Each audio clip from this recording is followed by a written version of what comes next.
Cyril Ramaphosa's government in South Africa is facing a fierce debate over an age-old problem: land. Specifically, who owns it and who doesn't. That issue is an open wound in the country's post-apartheid era. On the left, there are calls for the government to seize land held by white South Africans, putting serious pressure on President Ramaphosa's government. For white farmers, these calls for expropriation without compensation are familiar. They evoke the violence of government-mandated seizures of white-owned farms in neighboring Zimbabwe nearly 2 decades ago under Robert Mugabe.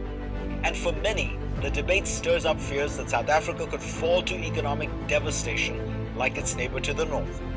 Emotions about land reform run high and misinformation abounds. But here are the facts. Expropriation without compensation has happened before in South Africa. In 1913, the government passed the Natives Land Act.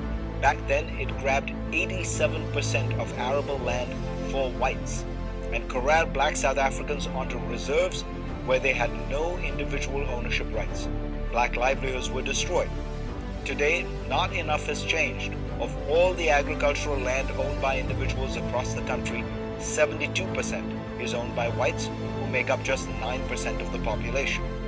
4% of that land is owned by black South Africans, who make up 79% of the population. Nelson Mandela pledged that 30% of South African land held by whites would be distributed to poor black citizens after apartheid. But progress is painfully slow. It's not hard to see why. Land reform is disruptive in a Robin Hood sort of way.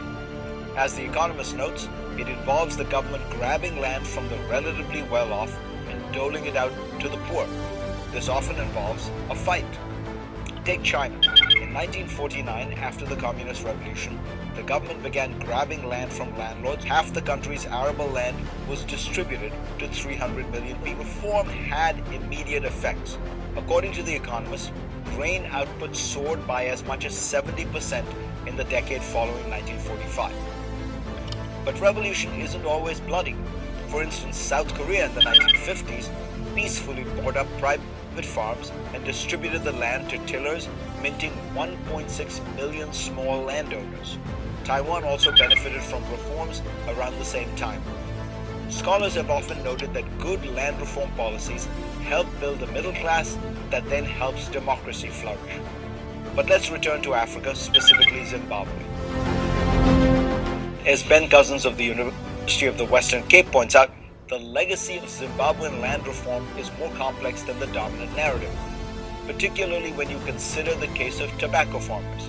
As the New York Times reported, when 2,000 mostly white tobacco farmers were forced from their land, tens of thousands of mostly black farmers took their place.